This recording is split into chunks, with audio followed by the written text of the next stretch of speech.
चलो साढ़े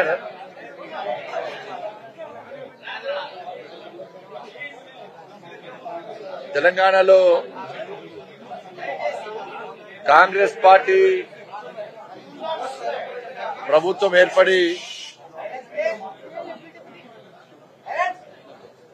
100 రోజులు ఎప్పటికో పూర్తి అయిపోయింది. అధికారంలోకి రాకముందు కాంగ్రెస్ పార్టీ ఎన్నికల సందర్భంగా ఇచ్చిన హామీలను నెరవేర్చకపోవడం, ముఖ్యంగా గత బీఆర్ఎస్ పార్టీ ప్రభుత్వం రైతులను ఏ విధంగా వేధించిందో, బీఆర్ఎస్ పార్టీ ప్రభుత్వ హయాంలో రైతులు ఏ విధంగా నరక యాతన అనుభవించారో అవి తట్టుకోలేక, అవి భరించలేక తెలంగాణ రాష్ట్ర రైతాంగం అంతా కూడా కాంగ్రెస్ పార్టీ ఇచ్చిన హామీలను నమ్మి 6 గ్యారెంటీలతో పాటు ఆ 6 గ్యారెంటీల నుండి ముఖ్యంగా రైతులకు ఇచ్చినటువంటి హామీలు నమ్మినటువంటి తెలంగాణ రైతాంగం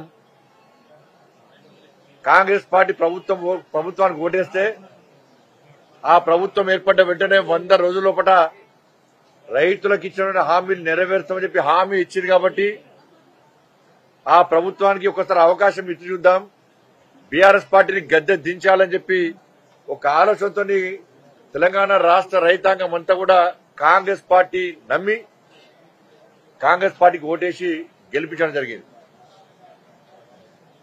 అధికారంలోకి వచ్చిన కాంగ్రెస్ పార్టీ 100 రోజుల లోపల హామీలు నెరవేర్చామని చెప్పి రైతులకు అనేక హామీలు ఇచ్చేది.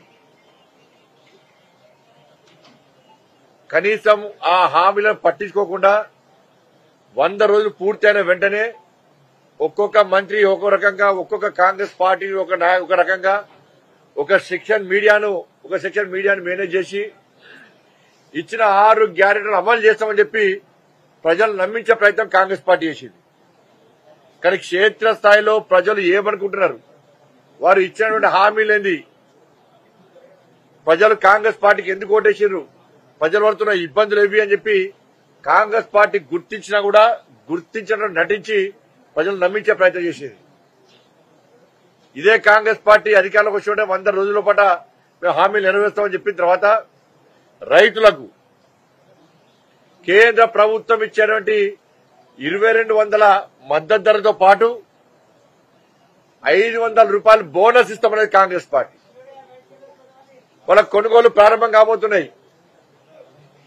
మీరే కొబ్బరికాయలు కొట్టి కొనుగోలు కేంద్రాన్ని ప్రారంభించబోతున్నారు. ఇప్పటికీ కాంగ్రెస్ పార్టీ ప్రభుత్వం స్పష్టం చేస్తలేదు.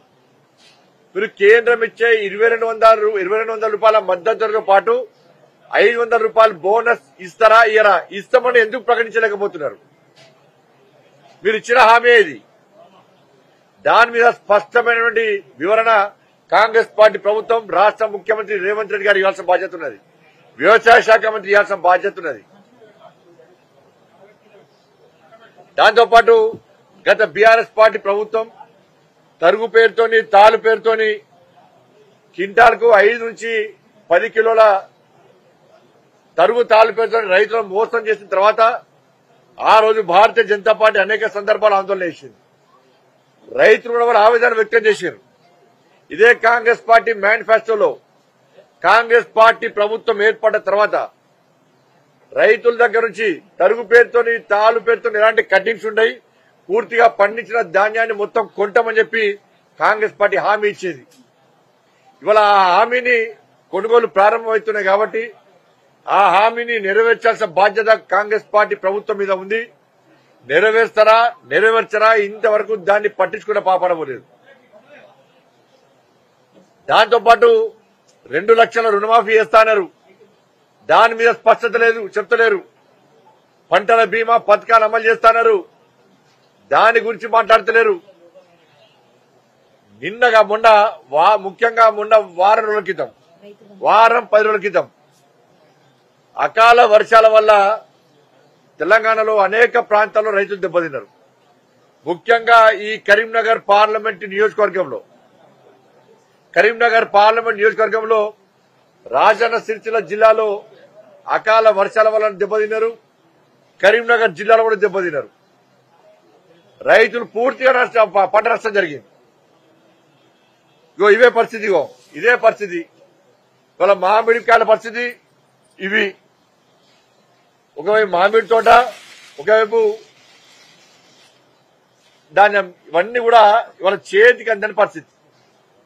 ఇలా అకాల వర్షాల వల్ల దెబ్బతిన్న రైతులను ఆదుకోవాలని చెప్పి స్వయంగా నేను, మా కార్యకర్తలు, నాయకులందరం కూడా క్షేత్రస్థాయిలో పరిశీలించి ఆవేదన చెందుతున్నటువంటి రైతులకు ఒక భరోసా కల్పించి ఆ రోజే రాష్ట్ర ప్రభుత్వాన్ని డిమాండ్ చేస్తాం.